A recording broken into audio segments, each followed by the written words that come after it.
आज हम लाला लाजपत राय के राजनीतिक विचारों के बारे में अध्ययन करेंगे। लाला लाजपत राय भारत में लोकतांत्रिक संस्थाओं की स्थापना के पक्षधर थे, उनके समर्थक थे और उन्होंने भारत में लोकतंत्र की स्थापना का समर्थन किया। उन्होंने 1888 के कांग्रेस अधिवेशन में भाग लिया जो इलाहाबाद में हुआ था और यह अधिवेशन लाला लाजपत राय के राजनीतिक जीवन का शुभारंभ था तथा इस अधिवेशन में उन्होंने विधायी परिषदों में सुधार और विस्तार पर अपने विचार व्यक्त किए। आर्य समाज से लाला लाजपत राय के देशभक्ति की प्रेरणा मिली। लाला लाजपत राय के विचारों में आर्य समाज ने आमूलचूल परिवर्तन किया, जिससे उनमें सार्वजनिक जीवन, राष्ट्रवाद की भावना जागृत हुई। उन्होंने लाहौर में 1886 में डीएवी कॉलेज की स्थापना की। कांग्रेस के लाहौर अधिवेशन जो 1900 में हुआ और इस अधिवेशन में लाला लाजपत राय और बाल गंगाधर तिलक एक दूसरे के अत्यधिक निकट आ गए, जो आगे जाकर लाल बाल पाल की त्रिमूर्ति बन गई। लाला लाजपत राय व्यापक राजनीतिक आंदोलन चलाने के पक्षधर थे। वो व्यापक रूप से राजनीतिक आंदोलन चलाना चाहते थे, उसके समर्थक थे। उन्होंने 1904 में अंग्रेजी में पंजाबी अर्ध साप्ताहिक का प्रकाशन शुरू किया, जिससे कि पंजाब में जनमत जागृत किया जा सके, जनता को जागृत किया जा सके। बंग भंग आंदोलन के समय लाजपत राय ने जन समुदाय को जागृत किया तथा ब्रिटिश सरकार की दमनकारी नीति को रूस की जारशाही के समान बताया और कांग्रेस के उग्रवादी नेतृत्व को ब्रिटिश शासन की दमनकारी नीति ने उभारा। लाला लाजपत राय ने 1905 में आयोजित कांग्रेस के बनारस अधिवेशन में उदारवादियों की प्रार्थना और याचिकाओं की नीति का विरोध किया और निष्क्रिय प्रतिरोध की नीति को अपनाने का आग्रह भी किया। उन्होंने स्वदेशी, स्वराज, राष्ट्रीय शिक्षा बहिष्कार का देशव्यापी कार्यक्रम चलाने पर बल दिया। उन्होंने बहिष्कार को जनता का बौद्धिक शस्त्र माना। बाल गंगाधर तिलक कांग्रेस के कलकत्ता अधिवेशन जो 1906 में हुआ, लाला लाजपत राय को कांग्रेस का अध्यक्ष बनाना चाहते थे, लेकिन उदारवादियों ने दादा भाई नौरोजी को अध्यक्ष बना दिया और दादा भाई नौरोजी ने कांग्रेस के कलकत्ता अधिवेशन 1906 में उग्रवादी नेता विपिन चंद्र पाल, लाला लाजपत राय व बाल गंगाधर तिलक के प्रभाव के कारण दादा भाई नौरोजी ने स्वराज की मांग की। लाला लाजपत राय ने 1922 में servant of people society Lahore में स्थापित की, जिसने आगे चलकर भारत के अनेक राजनेताओं को समाज सेवा के कार्य में प्रशिक्षित किया। 1926 में जिनेवा में होने वाले अंतर्राष्ट्रीय मजदूर सम्मेलन में लाला लाजपत राय ने भाग लिया, उसमें वो शामिल हुए और लाला लाजपत राय ने भारत में all India trade union Congress की स्थापना में सहयोग भी दिया। वे सहयोगी रहे। उन्होंने भारत के श्रमिक आंदोलन में महत्वपूर्ण भूमिका निभाई कि वो भारत में श्रमिक आंदोलन को मजबूत करना चाहते थे। उनको उन्होंने प्रेरणा दी और उसमें महत्वपूर्ण सहयोग किया, महत्वपूर्ण भूमिका भी उन्होंने निभाई। लाला लाजपत राय का ब्रिटिश शासन के न्याय एवं सद्व्यवहार में विश्वास नहीं था। वे प्रार्थना और याचिका की नीति के स्थान पर स्वराज, आत्मविश्वास व स्वावलंबन से प्रेरित थे। लाला लाजपत राय ऐसे लोगों के विरोधी थे जो साम्राज्य दिवस मनाते थे तथा जो सरकारी पद प्राप्त करने के लिए अंग्रेजों की चाटुकारिता में लगे रहते थे। वे कहते थे कि आत्मविश्वास होना चाहिए, स्वावलंबन की भावना होनी चाहिए और हमें स्वराज्य को प्राप्त करना चाहिए।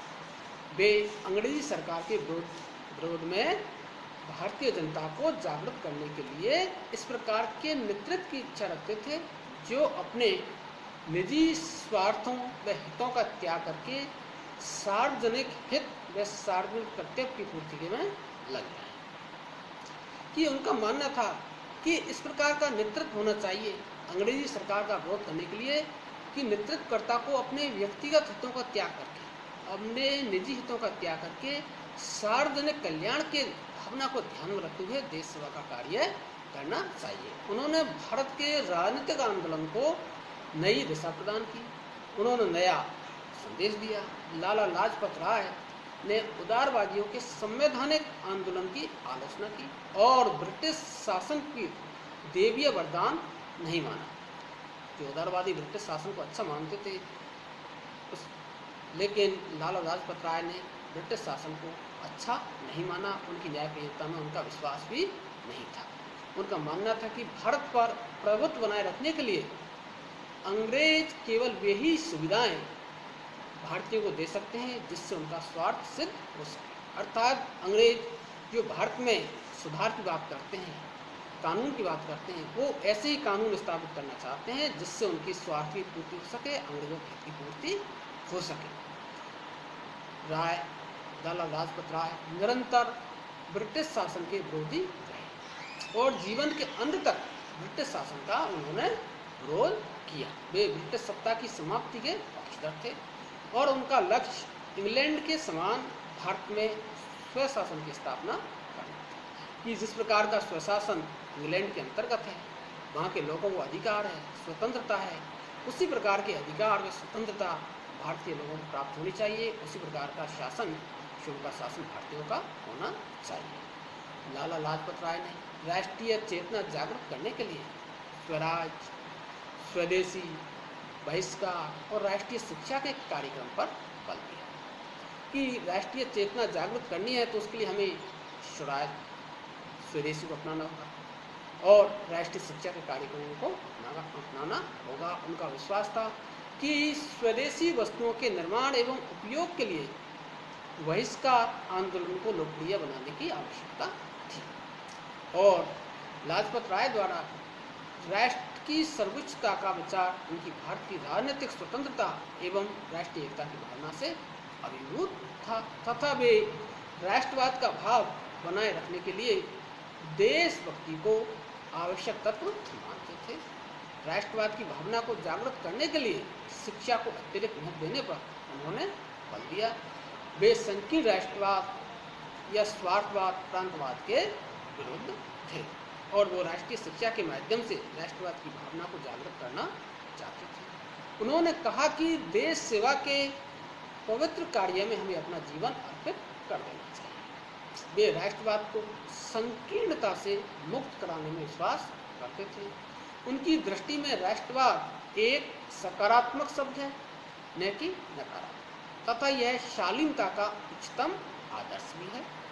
कि राष्ट्रवाद शालीनता का उच्चतम आदर्श है। उनका विचार था कि भारतीयों को देशभक्त बनाना चाहिए। देशभक्ति के बाद ही विश्व बंधुत्व का सच्चा स्वरूप प्राप्त हो सकता है। इसलिए व्यक्ति को देशभक्त होना चाहिए और उसके अंदर विश्व बंधुत्व की भावना होनी चाहिए। उन्होंने अपने राजनीतिक लक्ष्यों में स्वतंत्रता को सर्वोपरि माना। कि उन्होंने कहा कि स्वतंत्रता सर्वोपरि है, स्वतंत्रता से ही समाज का कल्याण होगा, देश का कल्याण होगा, मनुष्य का कल्याण होगा और जनता सुखी रह सकेगी। वे भारत के लिए एक लोकतांत्रिक संपूर्णता संपन्न राष्ट्रीय राज्य की स्थापना का लक्ष्य लेकर चल रहे थे। कि उनका लक्ष्य था कि भारत में एक लोकतांत्रिक संप्रभु संपन्न सत्ता स्थापित होनी चाहिए और विभिन्न धार्मिक मान्यताओं एवं वर्गों, जातियों में बटे हुए भारत के लोगों को राष्ट्र प्रेम का संदेश देकर उन्होंने प्रांतवाद तथा उपराष्ट्रवाद का खंडन किया। लाला लाजपत राय भारत में लोकतांत्रिक संस्थाओं की स्थापना के पक्षधर थे। भारत में प्रतिनिध्यात्मक शासन की स्थापना का समर्थन किया। वे ऐसे लोकतंत्र की भारत में स्थापना के इच्छुक नहीं थे जो जनता के किसी भी वर्ग को शासन की प्रक्रिया से वंचित रखता।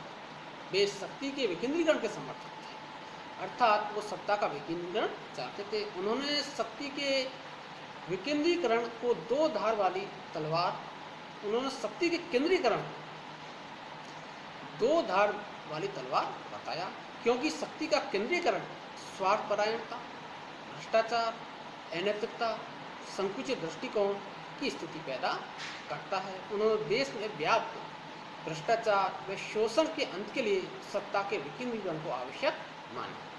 वे ब्रिटेन के प्रतिनिधात्मक शासन के आदर्श को भारत के लिए युक्त नहीं मानते थे। उन्होंने भारत की समस्या को केवल राष्ट्रीय दृष्टिकोण से ही नहीं बल्कि अंतर्राष्ट्रीय परिप्रेक्ष्य में भी देखा। वे लोकतंत्र मूल्यों के प्रति पूर्ण निष्ठावान बने रहे। लोकतंत्र तथा समाजवाद को राष्ट्रीय जीवन का मूल आधार स्वीकार किया।